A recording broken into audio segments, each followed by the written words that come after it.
India का नाम बदलकर भारत रखने की चर्चा पूरे देश भर में जोरों पर है।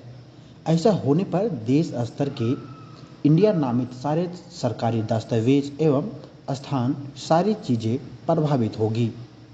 वैसे तो आधिकारिक तौर पर इस बात का प्रमाण और पुष्टि अभी नहीं हुई है, परंतु राजनीतिक बयानबाजी का दौर शुरू हो चुका है। झारखंड प्रदेश के सत्ताधारी पार्टी झारखंड मुक्ति मोर्चा के केंद्रीय महासचिव सह प्रवक्ता ने कहा कि इंडिया नाम से बने घटक दल के बाद से इस नाम से डर का नतीजा है कि इस प्रकार के नाम में परिवर्तन करने की बात आ रही है। केंद्र सरकार की पार्टी एक प्रकार से राजनीतिक आपदा को अवसर में बदलने का काम करने पर लगी हुई है। इस प्रकार के नाम बदलने से करोड़ों रुपए का खर्च होगा, जो सुनियोजित साजिश होगा। अरबों खरबों करोड़ रुपए का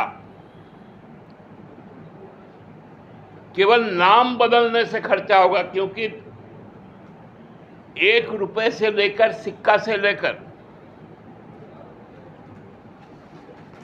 2000 के नोटों तक बदले जाएंगे, क्योंकि रिजर्व बैंक ऑफ इंडिया लिखा हुआ है उसमें।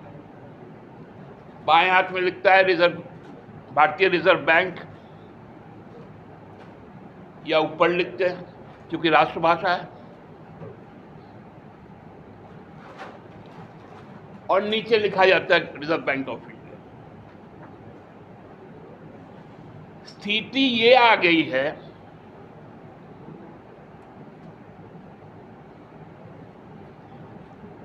कि लगभग इतना डर इंडिया से कि देश का नाम ही बदल जाएगा।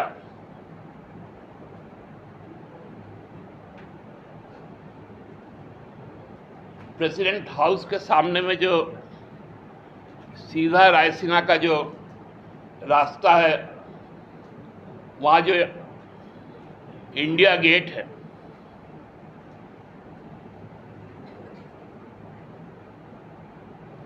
जो मुंबई में जो गेटवे ऑफ इंडिया है, और देखिए ये इंडिया गठबंधन से इतना डर गए हैं, जो आपदा इन लोगों के पास में आई, आपदा के रूप में, इसमें भी अवसर ढूंढ लिया है। साथ ही कांग्रेस के प्रवक्ता ने कहा कि भारतीय जनता पार्टी को भीमराव अंबेडकर के बनाए हुए संविधान से दिक्कत हो रही है, क्योंकि संविधान में साफ अंकित है कि इंडिया और भारत एक ही नाम है।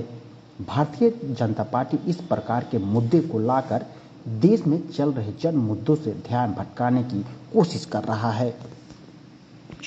हमें यह लगता है कि आखिर बाबा साहब से, भीमराव अंबेडकर से इतनी नफरत क्यों है भाजपा को या देश के प्रधानमंत्री को।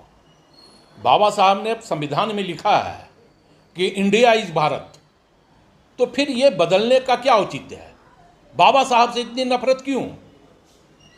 तो हमें यह लगता है कि कल तक मोदी जी कस्बों का नाम बदल रहे थे, सड़कों का नाम बदल रहे थे, रेलवे स्टेशनों का नाम बदल रहे थे। अब अचानक ये पूरे देश का नाम बदल रहे हैं। चाहे हम इंडिया कहें, चाहे हम भारत कहें, चाहे हम आर्यावर्त कहें, हर नामों पे हमें गर्व महसूस होता है, हर नामों पे हमें अपने आप में फक्र महसूस होता है। तो कहीं ना कहीं यह इंडिया गठबंधन का भय है, और इंडिया गठबंधन की जो बेचैनी है वो अब लग रहा है प्रधानमंत्री जी को कि उनकी दीवारें हिला दिया है।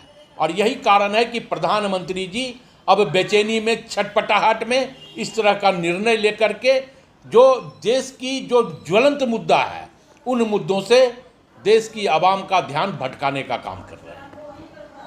वहीं भाजपा के प्रदेश प्रवक्ता ने कहा कि पौराणिक ग्रंथ में भी भारत का नाम आता है, एवं औपनिवेशिक काल में दिए गए नाम के प्रति इतना लगाव क्यों है। इस प्रकार के औपनिवेशिक काल में दिए गए नाम एक प्रकार से गुलामी के जंजीर को दर्शाता है, जिसे लंबे समय तक ढोया नहीं जा सकता। पौराणिक ग्रंथ हैं उसमें भी भारत का जिक्र आता है, तो आपत्ति किन लोगों को है? क्यों वो औपनिवेशिक काल के जो नाम दिए गए हैं उससे वो अपना जुड़ाव महसूस करते हैं? आज प्रश्न इस बात को लोग जानना चाहते हैं कि जो ब्रिटिश शासनकाल में भारत का नाम इंडिया किया गया, उसको लेकर संविधान सभा के भी सदस्य एकमत नहीं थे। उस पर भी लंबी चर्चा हुई।